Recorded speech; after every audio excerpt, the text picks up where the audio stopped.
Can you hear me okay? This is a press conference on behalf of Abdullayev in order to explain to the public the nature of the threat that he faces. The sources that I've cited to you are not arguable sources. They're not questionable sources. They're not opinions. They are judgments of the European Court of Human Rights, findings of the US State Department, and very, very careful analysis by non-governmental organizations. You ask, why do we not bring before you representatives of the government of Uzbekistan? This is a conference on behalf of Mr. Abdullayev in order to put in his position.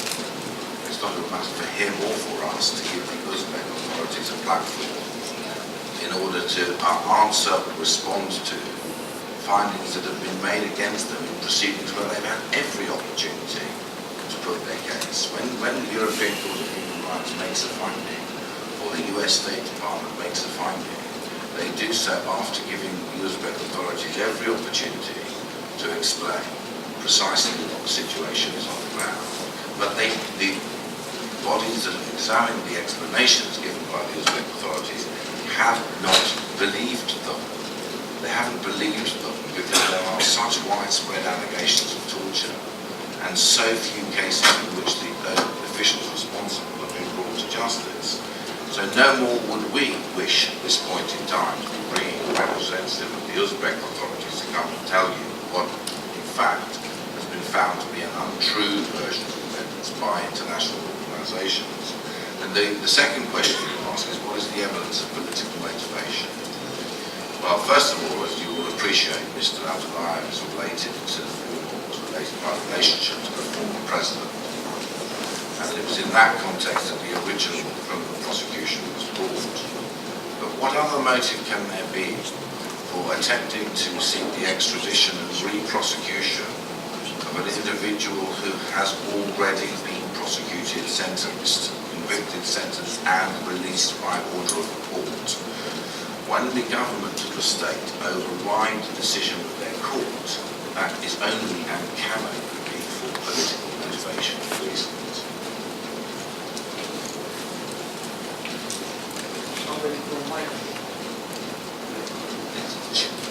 Michael Stecker, Radio Liberty. As it is the first press conference on this case, despite Abdullayev was held in this detention center since February, I will have more than one question, please. The first one. During court session, Abdullayev said a lot about business and money which were taken from him during his stay in Uzbekistan, during tortures he received. So he came to Ukraine in February. Latvian media reported that he has some business in Ukraine. So my question is, why did he come to Ukraine in February? And is it somehow connected with business he still has? Because I suppose that if Uzbekistan government wants him back to prison, they want to get something from him, as he said during court session. That's the first one.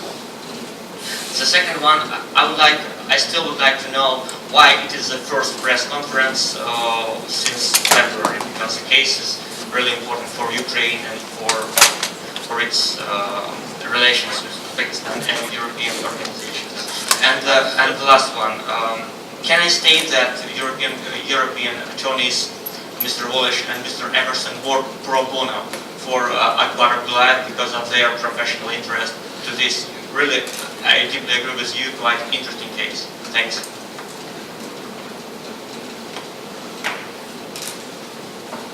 First of all, the question why is that a first press conference? We had to get a whole picture what the Uzbek authorities wanted from our client. So the only information we got from his arrest in January 2017, on the 14th at the airport, was a very short red notice issued by Interpol. We now, at this stage, have the extradition papers related to this case, and the extradition papers have been handed over to the authorities authorities in the Ukraine.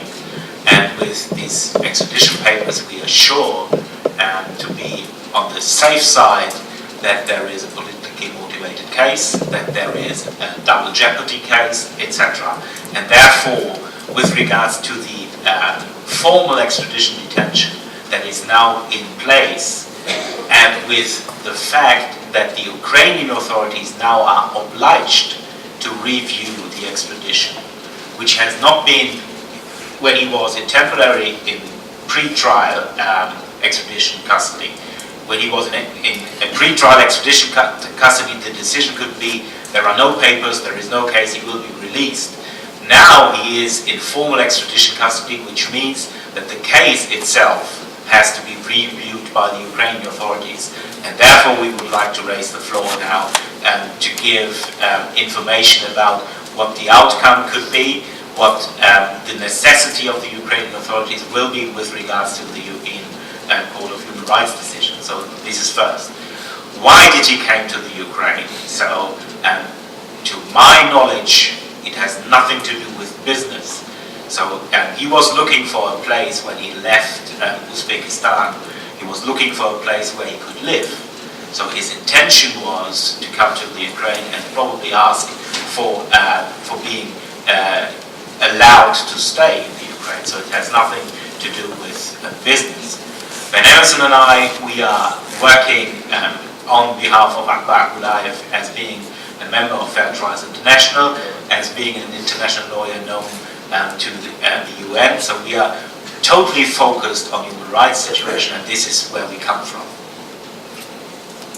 There is one important point I would like to clarify with regards to Ben Emerson's speech. It's absolutely clear that the European Court of Human Rights in Strasbourg, in cases like this, has a view on assurances from requesting countries. So the regime of the European Court of Human Rights in Strasbourg is that if we have a reliable requesting country in extradition cases, assurances under the European Convention on Human Rights are targeted by the court, and they are in favor of those assurances.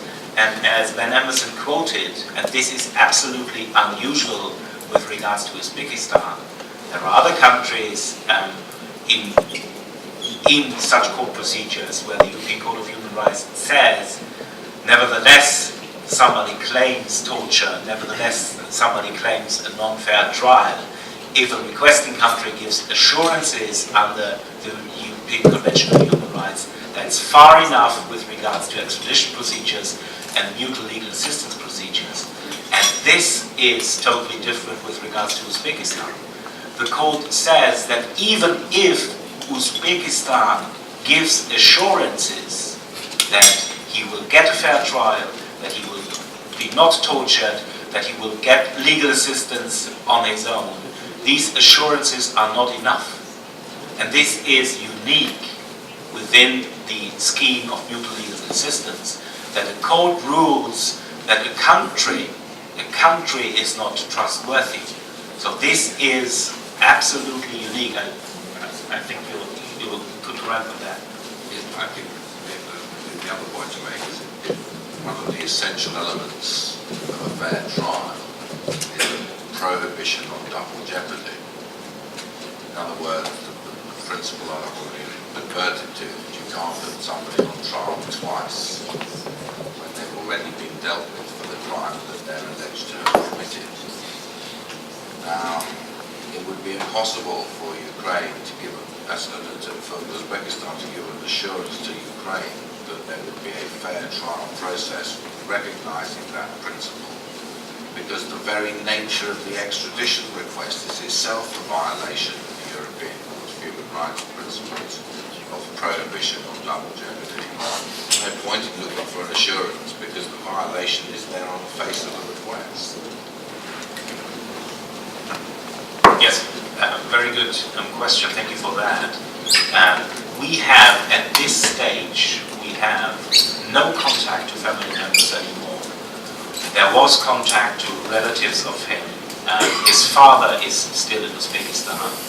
And we have, at this stage, no contact at all, which gives us a fear that the Uzbek authorities have already put pressure on family members of our client.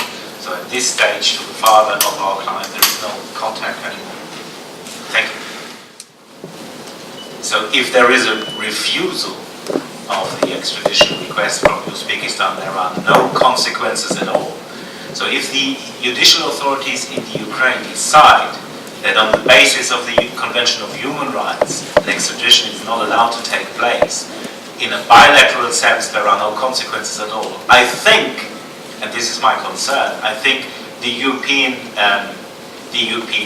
countries will applaud to Ukraine, having in mind the European Convention of Human Rights, so there are no consequences at all. I think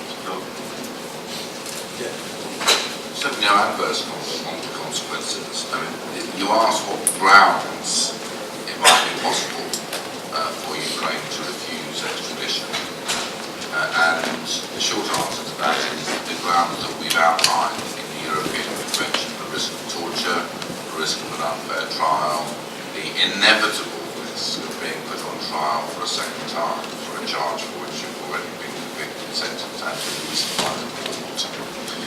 And those are the principal grounds on which the extradition could be refused. But it's common for European states to refuse extradition to torturing states. It happens all the time, right across Europe, that where extradition is requested by a state known to practice torture, or where trials are likely to be flagrantly that states, either in their domestic courts or on appeal to the European Court of Human Rights, will in due course refuse extradition. And of course there may be some cooling of relations between the two states. There may be a protest. But in practical terms, Ukraine's ability to demonstrate its commitment to the rule of law is worth a great deal more in the long run than avoiding a complaint or grumble from Uzbekistan, because let's face it, Uzbekistan is not going to be the first time that a state has refused extradition to Uzbekistan. Indeed, it is the norm to refuse extradition to Uzbekistan. And so it's hardly likely to be a situation in which it will come as a great surprise. So thank you. If there are no further questions, I would like to close this press conference now. I would like to deeply thank you for your attendance. I would like to thank you for your awareness of this high-profile case, for the Ukraine, for the way to the European Union. And we are absolutely concerned that with your help we will get our client out of custody and the extradition will not take place. Thank you very much.